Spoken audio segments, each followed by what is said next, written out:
Join us and help us continue to support the many talented people of our community. Learn how to get your business highlighted on La Crosse Local. Go to lacrosselocal.com and click on Advertise.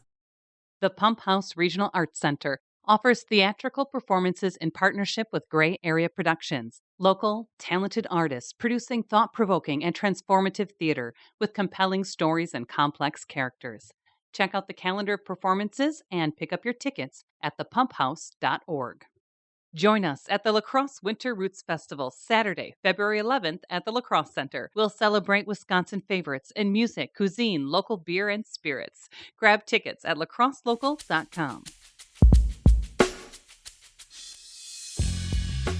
We connect with Pat Stevens of the La Crosse Rotary Lights. We talk about the origins of this month-long 3 million light fundraiser, how volunteers and business can get involved, and learn about the new Rotary Lights Teddy Bear, which will aid Wafer, the largest food pantry in La Crosse, with their new food center construction costs.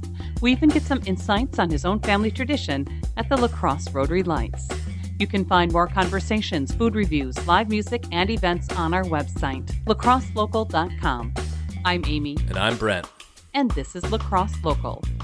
I'm Pat Stevens. I am the founder and president of Rotary Lights for the last 28 years.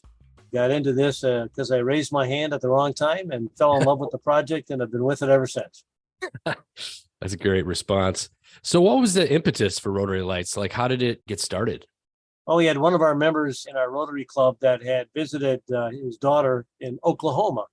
And while there, they visited a Baptist college campus that was there that was all lit up for the holidays. And he came back and pretty much said, we could do that here in La Crosse. Why not give it a shot?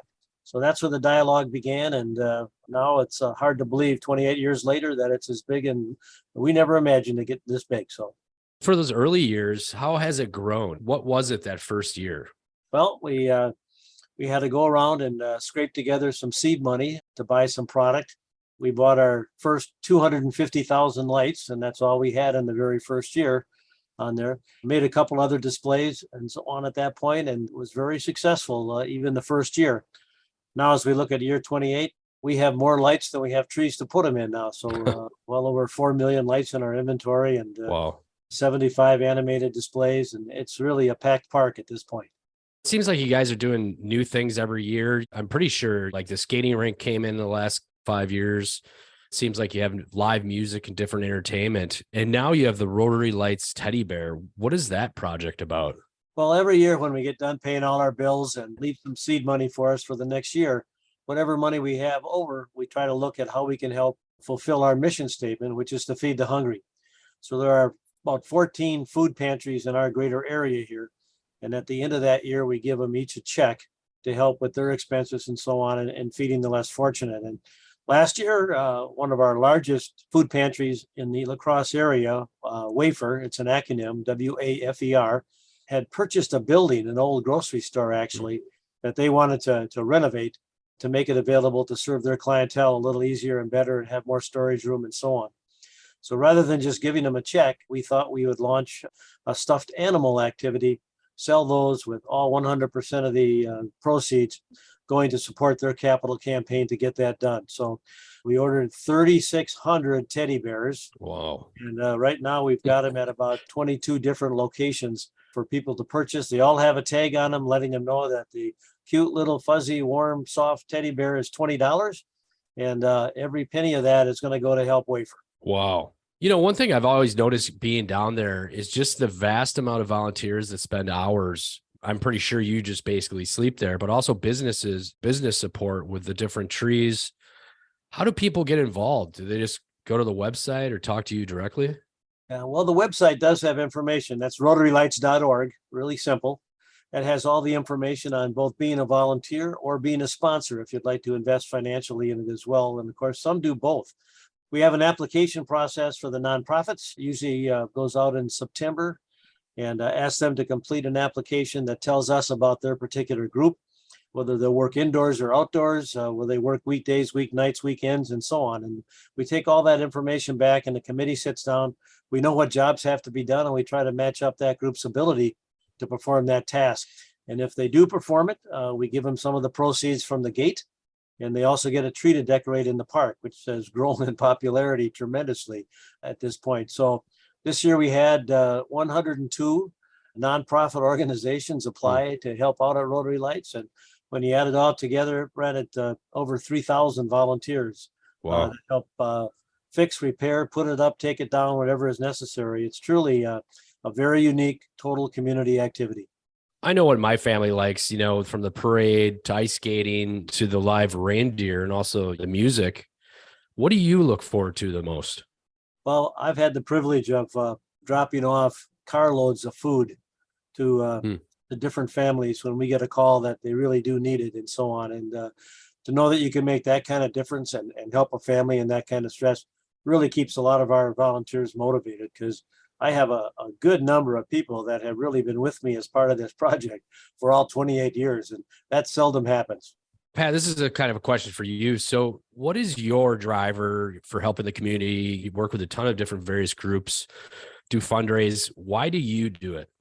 Well, I happen to love the La Crosse area. It was turned out to be an absolutely perfect place to raise my family of four on here. And they've all had very successful, rich professional careers at this point as well.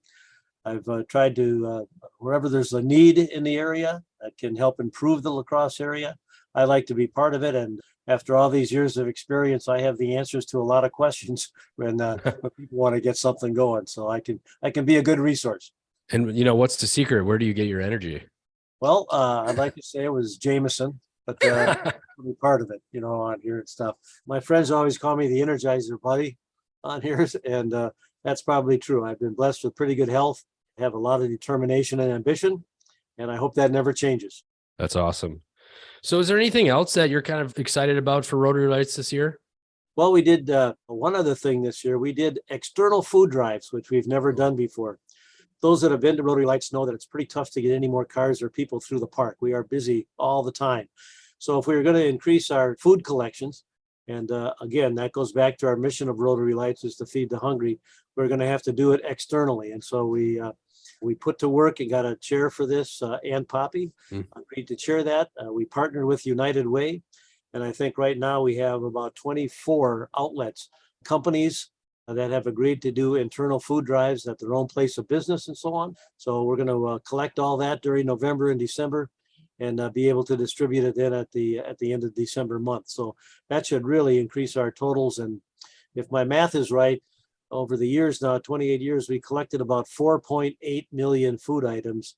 Wow. And this year we'll go way over 5 million, which is really kind of a nice thing for the community.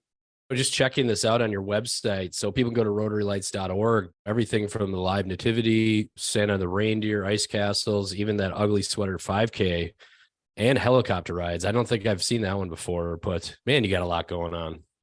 We do. We've grown a little bit each year. It's like anything else. Every year somebody asks you what's new and different. So you got to add something. Last year, because of the terrible windstorm that we had in mid-December, we lost a number of our great displays that are, as we speak, are still being rebuilt. And hopefully we be ready to go by the end of the month when we open up. But again, the volunteer response to that from the community was phenomenal, just phenomenal, both financially and the number of people that showed up to help clean up and fix up and get us going again. We thought we were going to have to close for the year, and we only closed for 2 nights and opened the next Friday. Had the rest of the weeks to go. So it was really a great success. Again, an all community effort. Basically November 25th through December 31st. And don't you every year take your family down there and man the booth? I mean, you're there every day, but doesn't your whole family help out one of those nights? Well, for 28 years, we learned a long time ago that it's tough to get help on Christmas Day on here. And so we took that on as a challenge for a family. And so the Stevens family does host the park on Christmas Day every year on the 25th. And it's really become a great tradition for us. My grandchildren, all 11 of them, come down and help out. They all have jobs and duties and so on. And at least they keep telling me, Grandpa, I like doing this. So until that changes, I think we're going to plug them in. Yeah. So people just head over to rotarylights.org.